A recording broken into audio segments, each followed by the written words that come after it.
जय हिंद दोस्तों, स्वागत है आप सभी का एक बार फिर से स्टडी विद राहुल यूके के प्लेटफॉर्म में। और आज हम चर्चा करने वाले हैं दोस्तों उत्तराखंड में क्षेत्रफल की दृष्टि से सबसे बड़ा जनपद चमोली जनपद। जी बिल्कुल, चमोली जनपद के बारे में हम यहाँ पर आज डिस्कस करेंगे दोस्तों।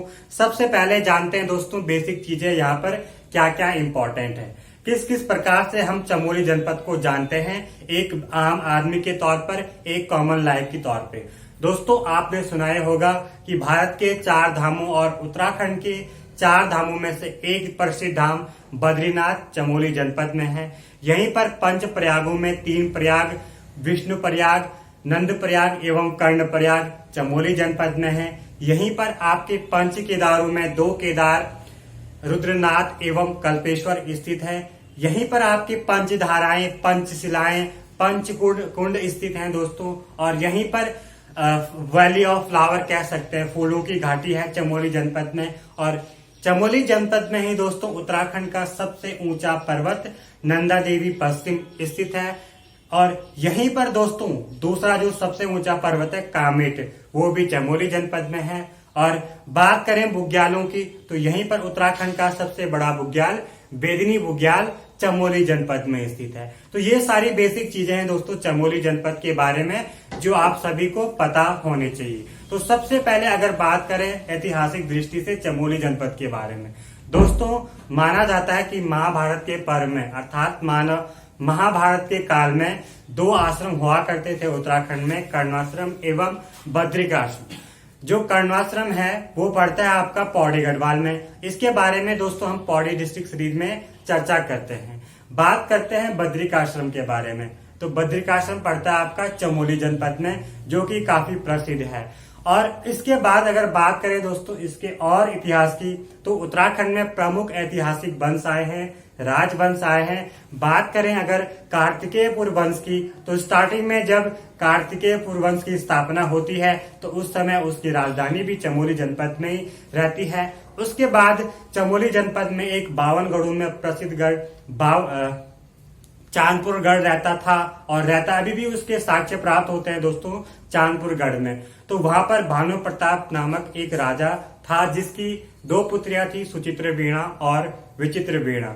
राजा भानु प्रताप अपनी पुत्री सुचित्र वीणा का विवाह करवा देता है कनकपाल के साथ। और कनकपाल वहां पर जब राजा बन जाता है तो उसके बाद परमार अर्थात पंवार वंश की नींव रखता है। और वहीं पर दोस्तों जब तक परमार वंश का 37वां राजा अजयपाल नहीं आ जाता है तब तक चांदपुर गढ़ की राजधानी कहाँ रहती है, पंवारगढ़ की राजधानी कहाँ, पंवार वंश की राजधानी चमोली के चांदपुर गढ़ में रहती है। जब यहाँ पर परमार वंश के 37वें राजा अजयपाल आ जाते हैं तो उसके बाद अजयपाल अपनी राजधानी पहले देवलगढ़ उसके बाद श्रीनगर स्थानांतरित करते हैं। तो ये था ऐतिहासिक दृष्टि से चमोली जनपद की सोर्स। अब बात करते हैं दोस्तों मेन पॉइंट की।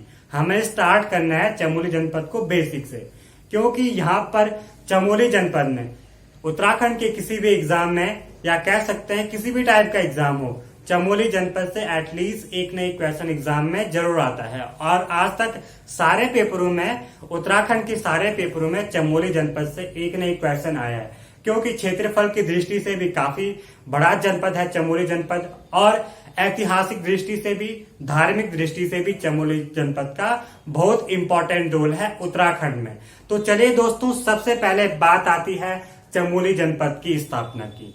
दोस्तों चमोली जनपद की स्थापना की जाती है 24 फरवरी 1960 ईस्वी को। 24 फरवरी 1960 ईस्वी को चमोली के साथ उत्तराखंड के 2 अन्य जनपदों का निर्माण होता है, पिथौरागढ़ एवं उत्तरकाशी का।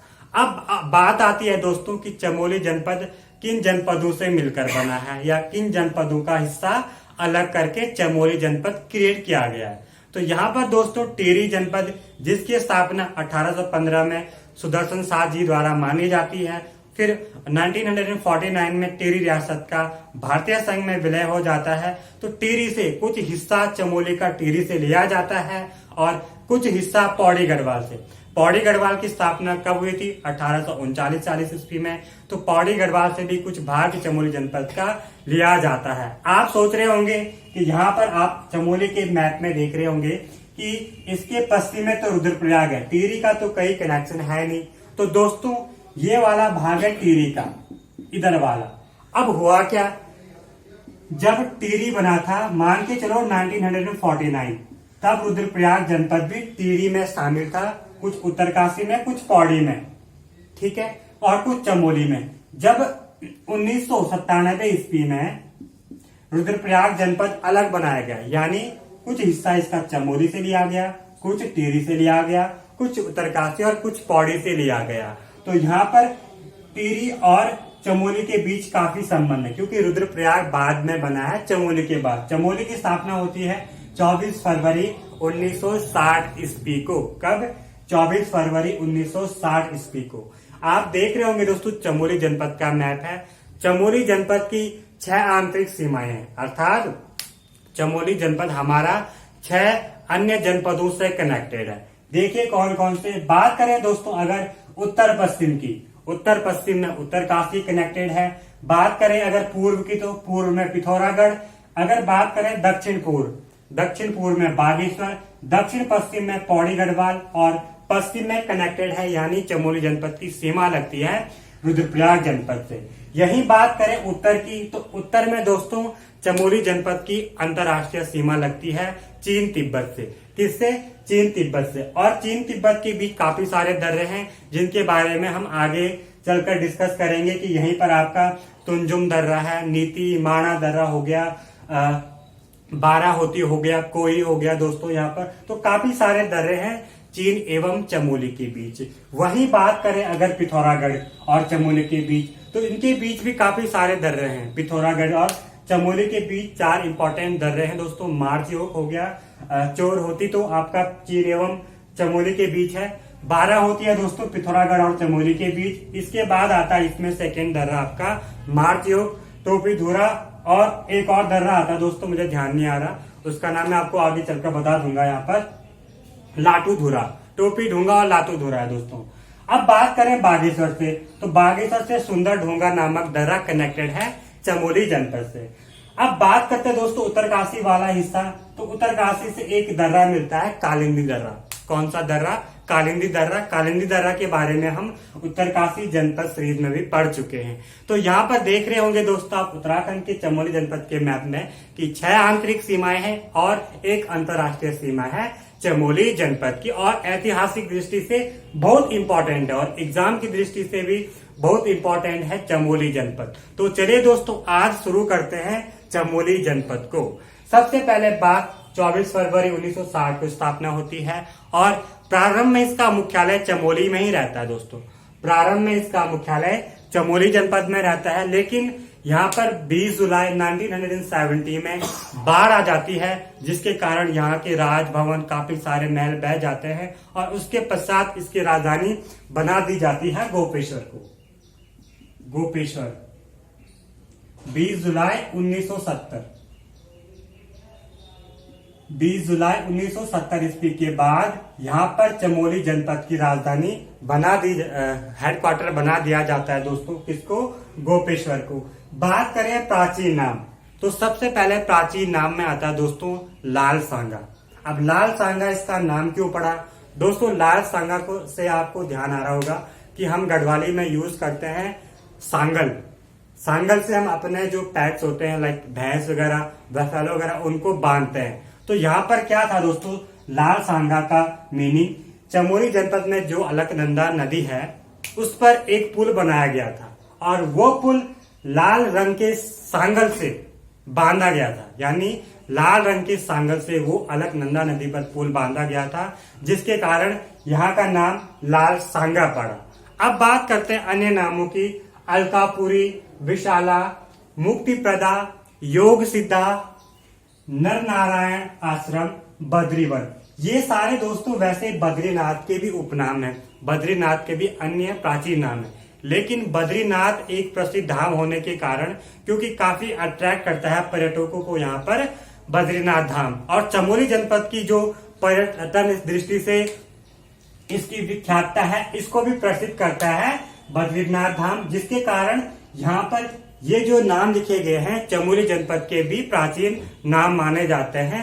बद्रीनाथ आश्रम या बद्रीनाथ मंदिर के थ्रू। तो ये हो गए दोस्तों इसके यहाँ पे प्राचीन नाम। अब बात आती है क्षेत्रफल की। तो मैंने आपको बताया है कि क्षेत्रफल की दृष्टि से उत्तराखंड का सबसे बड़ा जनपद है चमोली, जिसका क्षेत्रफल कितना है 8030 वर्ग किलोमीटर। 8030 वर्ग किलोमीटर यानी स्क्वायर किलोमीटर इसका एरिया यानी क्षेत्रफल है। और ये उत्तराखंड का क्षेत्रफल की दृष्टि से सबसे बड़ा जनपद है। वहीं दूसरे नंबर की बात करें तो उत्तरकाशी की बात आती है। 8016 स्क्वायर किलोमीटर उत्तरकाशी का क्षेत्रफल है, जो हम पढ़ चुके हैं। अब बात आती है जनसंख्या की। तो दोस्तों यहाँ पर जो इसकी जनसंख्या है 3,91,605। चमोली जनपद की जनसंख्या 3,91,605 कितनी है दोस्तों?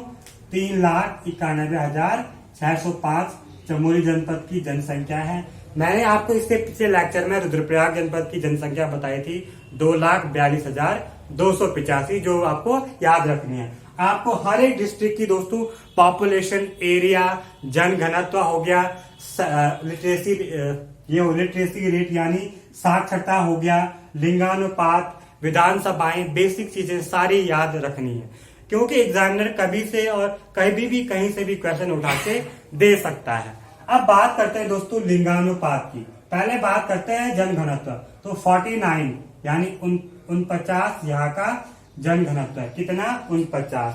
वहीं रुद्रप्रयाग की बात करें तो 122 रुद्रप्रयाग का जनघनत्व है। यदि बात करें लिंगानुपात, सेक्स रेशियो कह सकते हैं, लिंगानुपात है दोस्तों इसका 1019। 1019। अगर बात करें दोस्तों यहाँ पर साक्षरता दर यानी लिटरेसी रेट ऑफ चमोली जनपद, तो इसकी साक्षरता दर है दोस्तों यहाँ पर कितनी? 82.65%। 82.65% लिटरेसी रेट है चमोली जनपद का। वहीं बात करें पुरुष साक्षरता की, तो यहाँ पर 90.40% पुरुष साक्षरता है। और पुरुष साक्षरता में ये दूसरा स्थान का जनपद है चमोली। सब पहले नंबर पर कौन सा है दोस्तों पुरुष साक्षरता में? रुद्रप्रयाग, जिसकी साक्षरता कितनी है पुरुष साक्षरता? वह है दोस्तों 90.90%। कितना? सॉरी 93, ये 93 है दोस्तों यहाँ पर। रुद्रप्रयाग की है 93.90% पुरुष साक्षरता। उसके बाद बात करते हैं महिला। तो महिला की है दोस्तों यहाँ पर 72.32 है महिलाओं की साक्षरता। कहां पर? चमोली जनपद में। वहीं बात करें दशकीय वृद्धि दर, तो दशकीय वृद्धि दर की बात करें दोस्तों तो यहाँ पर 5.72% दशकीय वृद्धि दर है चमोली जनपद का। अब बात आती है दोस्तों यहाँ पर चमोली जनपद की विधानसभा सीटों की। तो चमोली जनपद में दोस्तों 3 विधानसभा सीटें हैं। बद्रीनाथ हो गया आपका, कर्णप्रयाग एवं थराली। बद्रीनाथ, कर्णप्रयाग एवं थराली। और थराली एससी की सीट है। एससी यानी शेड्यूल कास्ट, अनुसूचित जाति। अब बात आती तहसीलों की। किसकी? तहसील। तो यहाँ पर 12 तहसीलें हैं दोस्तों चमोली जनपद में। सबसे पहले बात करते हैं चमोली खुद एक तहसील है। जोशीमठ, कर्णप्रयाग, गैरसैंण, घाट, आदिबद्री, नंदप्रयाग, देवाल, नारायण बगर, पोखरी, जिलासू और थराली, ये यहाँ पर तहसीलें हैं। इसके बाद बात करते हैं दोस्तों यहाँ पर विकास खंडों की। तो चलिए दोस्तों सबसे पहले है जोशीमठ, कर्णप्रयाग, नारायण बगड़, थराली, घाट, देवाल, गैरसैंण, पोखरी और दसोली। जोशीमठ का दूसरा नाम दोस्तों पैनखंडा है। क्या है? पैनखंडा है जोशीमठ का दूसरा नाम। तो आज दोस्तों हमने बेसिक चीजें पढ़ी है चमोली जनपद के बारे में कि स्थापना कब होती है, आंतरिक सीमाएं 6 कौन कौन से जनपदों से लगती है, अंतर्राष्ट्रीय सीमा चीन तिब्बत से लगती है, कौन से यहाँ पे प्रमुख दर्रे हैं जो कनेक्टेड हैं चमोली और चाइना तिब्बत के बीच, पिथौरागढ़ और तिब्बत के चमोली के बीच कौन से दर्रे। तो ये सारी चीजें हम पढ़ चुके हैं यहाँ पर विधानसभा सीटों के बारे में और बेसिक चीजें, ये आपको ध्यान रखनी है। थैंक यू सो मच दोस्तों। आज की क्लासेस यहीं पर मैं समाप्त करता हूँ। आई होप आप सभी को अच्छे से